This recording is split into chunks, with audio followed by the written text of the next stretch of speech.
What's up? Welcome back. I'm John Sarkon, MovieGuy.com, your favorite blind film critic.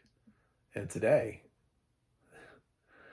I binge watched 10 episodes of Marvel's HitMonkey Season 2 for you, and we're going to talk about it. This show's back. It's on Hulu. I didn't even know there was going to be a second season. I thought HitMonkey and MODOK got canceled. Now I'm really hoping for MODOK Season 2. Uh, I'm hoping that just surprises me one day. Because of the two series, honestly, I liked MODOK a little bit more than HitMonkey. I'm happy to see both of them. Um, sort of like how Solar Opposites and Crossing Swords kind of came out at the same time, but we kept Solar Opposites and Crossing Swords just died, I guess. I don't know. I would have kept both. You can keep both.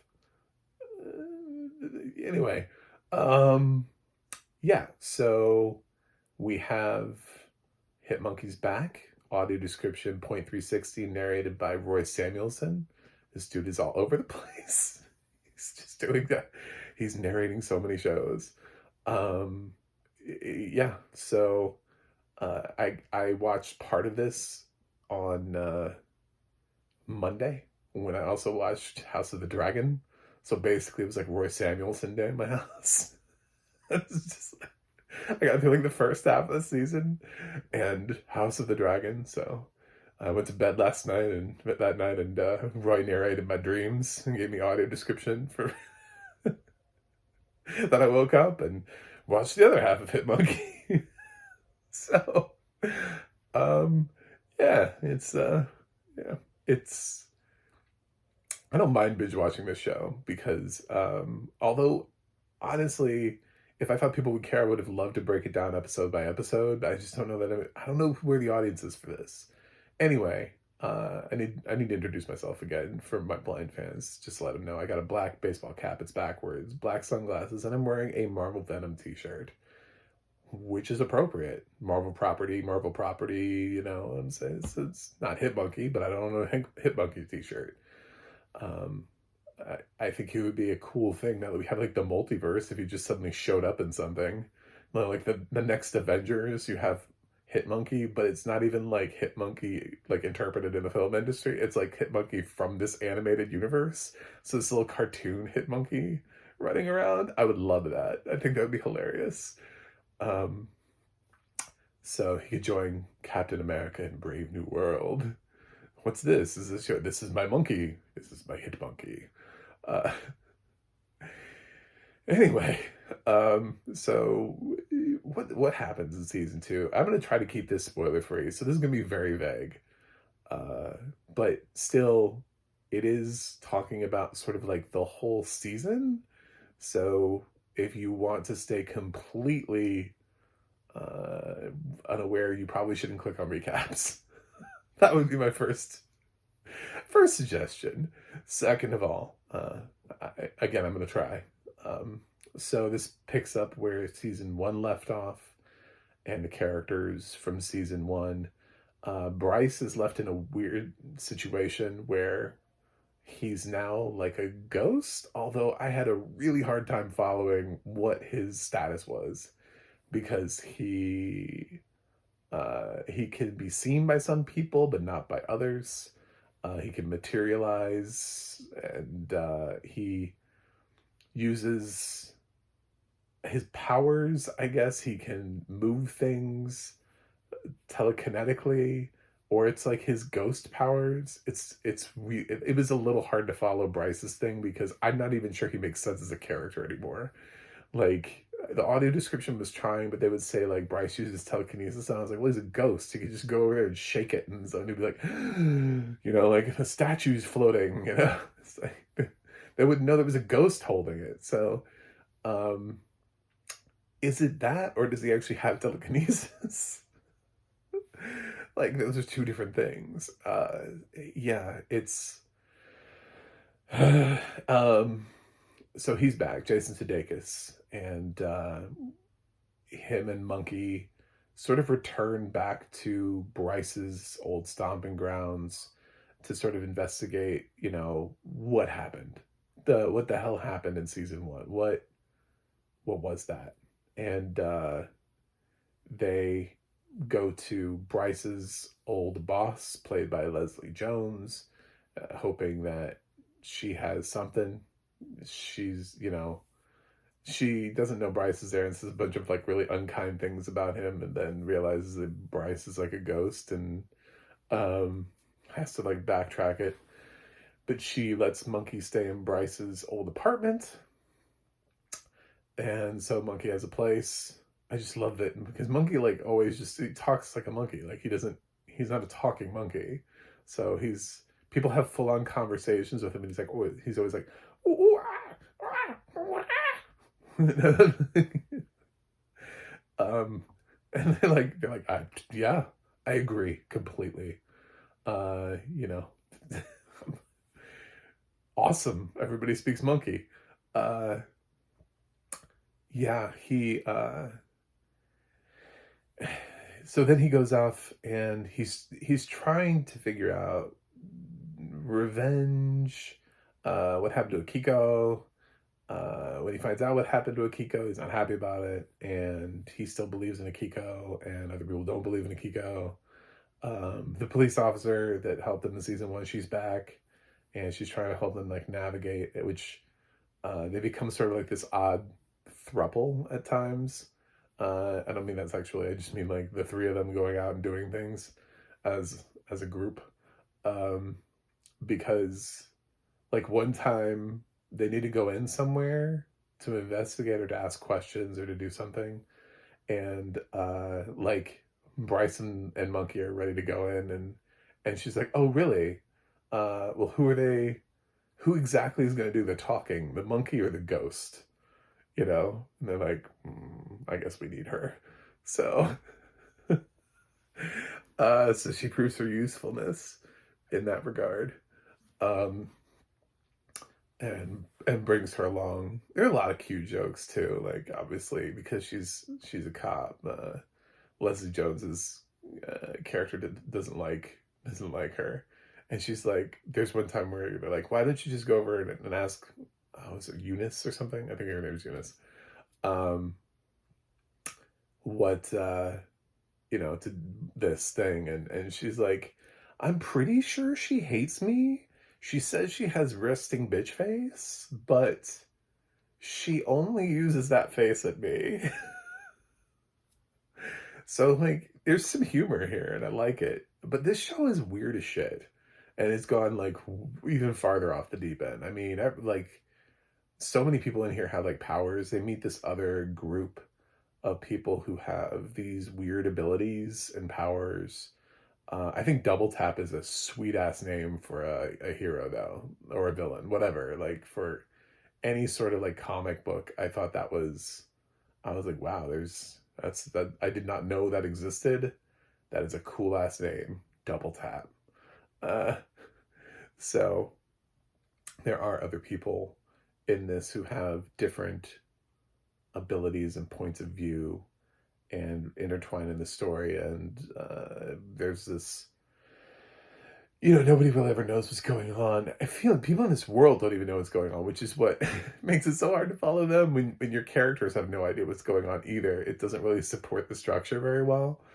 But like Eunice is worried that Monkey is like trying to like be a hit monkey for like a different rival organization. And it's like, I don't think that's what's happening at all. I think this dude just wants revenge and to stop things from coming after him, and to find Akiko and figure out what happened to her and save her and fix her or whatever. Um, and of course, there are nefarious people along the way who want to stand in their way. The series keeps pulling Bryce into, I'm going to say, hell. And it gets weird down there, and there's some stuff that they have to fight. And I think at one point he and Monkey went to hell and then came back. Somebody got pulled down to hell. Bryce has this storyline where he goes back and apologizes to his daughter, which is what made it really hard. This is what I was talking about with like the rules of this. I didn't understand the rules of Bryce's ghostness because he like clearly his daughter can see him, you know, his estranged daughter that he left when she was a child. And he's trying to like apologize and say, it's not you, it was me, I was an asshole. I was an assassin and I didn't want anybody getting hurt because of me, so I left and sent you away. And then she seemed like she gets like oddly intrigued in this world of being an assassin. And then he, of course, becomes bothered with the idea of his daughter following in his footsteps and doesn't want that to happen. But meanwhile, he's having like full on conversations with her. And I'm like, who can see you? Why does it matter that sometimes you're a ghost and other times you're not? Like, why is that a thing?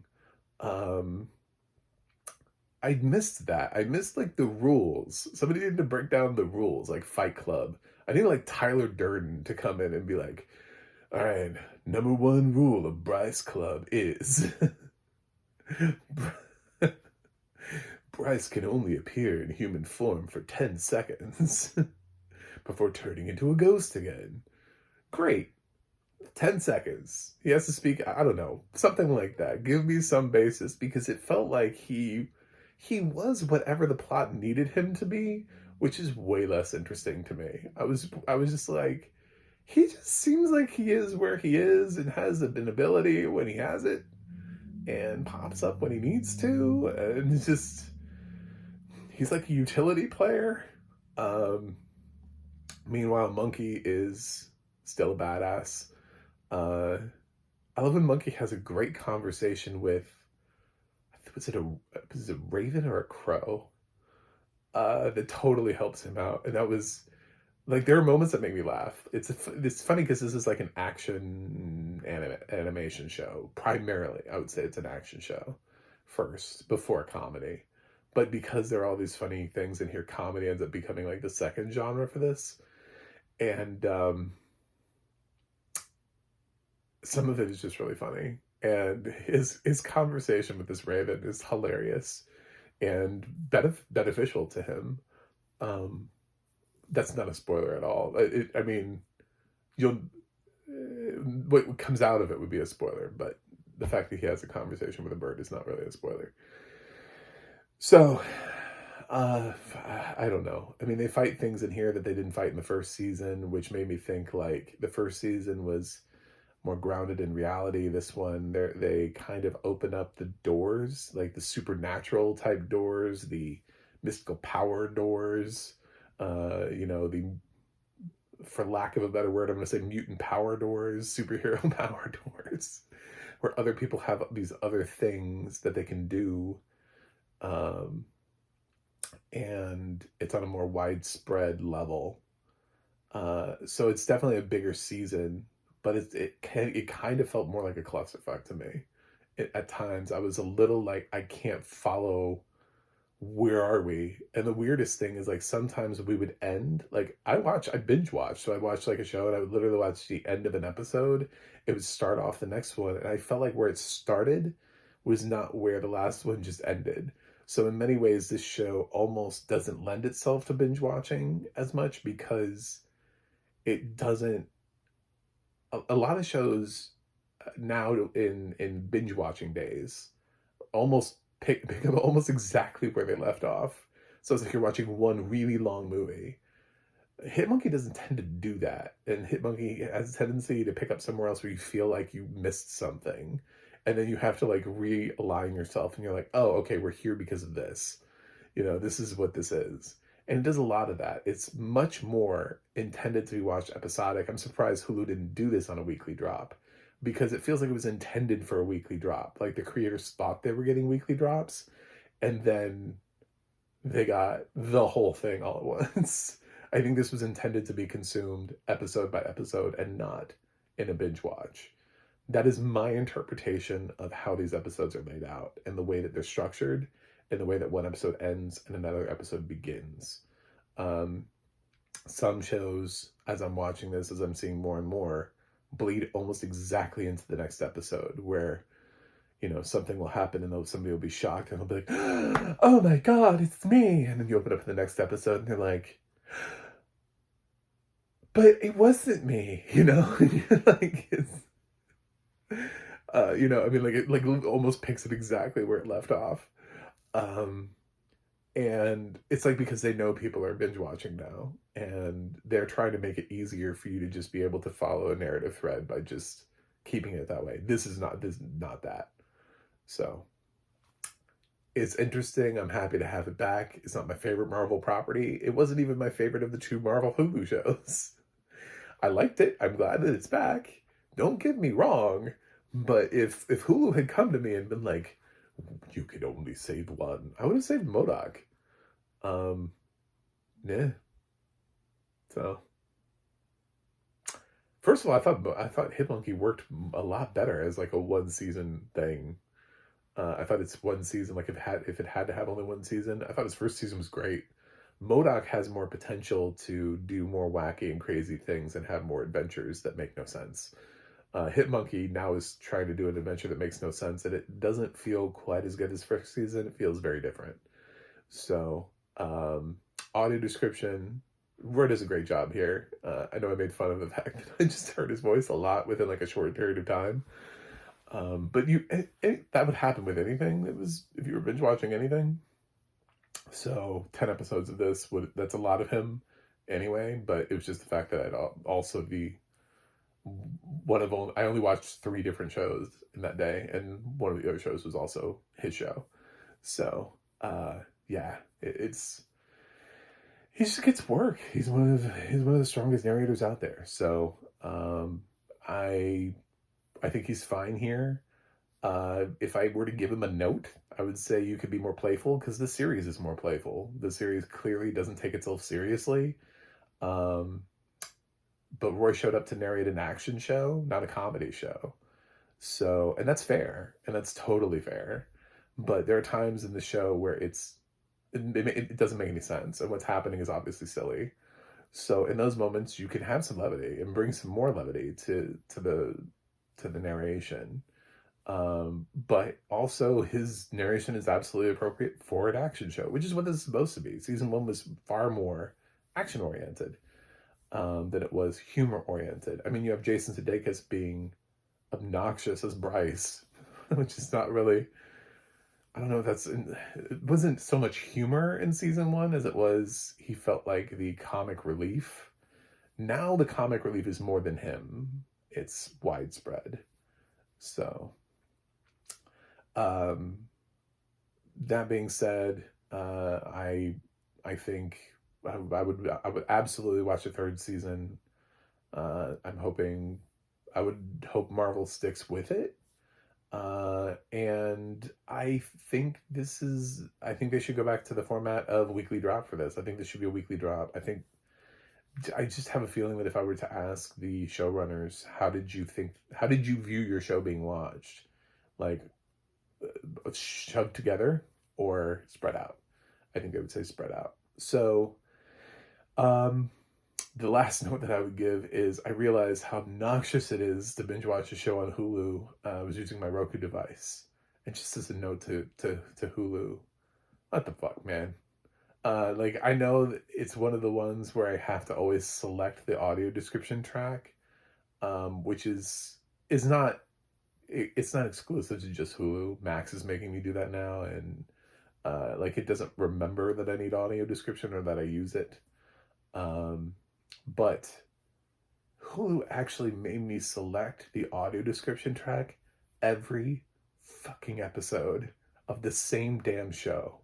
It felt that like I was binge watching the episodes straight through, and it like took and reset, it is uniquely the only streaming service to do that, which is stupid. So that's a review for Hulu and your presentation of your shows. It just goes back to my whole thing about Hulu, and just, do you care? We seem like an inconvenience to you at sometimes as Black people. This feels like a coding thing. It's like everybody else is getting it right, but for some reason, Hulu just has a really hard time with this. Hulu has a hard time with a lot of things, you know? And it's just like, can you hire somebody who can fix this stuff for you? It's very frustrating. So, It doesn't factor into my grade, but it's just me bitching about Hulu and their presentation of the show. It's annoying to have to continuously turn on audio description after every single episode. Yeah, so anyway, I'm gonna give Marvel's HitMonkey. I'm gonna give it a B plus for season 2. I would have given season 1 like an A minus, and I think this is just slightly below that. So, like I said, it's not my favorite show, so I couldn't have given it an A, but I did really like it. I do like Marvel properties in general, for the most part. Is every episode in here a B plus? No, some of the episodes are higher and some of the episodes are lower. So, but I think it averages out to be about a B plus for me. Anyway, let me know what you think of HitMonkey. Do you want a second season? What would you want it to do in this? Do you want third season? I mean, what would you want to see it in the third season? Do you want to see Monkey cross over into the Marvel Cinematic Universe? What should happen for Monkey next? Leave that comment in below. And thanks for watching. Thanks for subscribing. And I'll see you guys on the other side.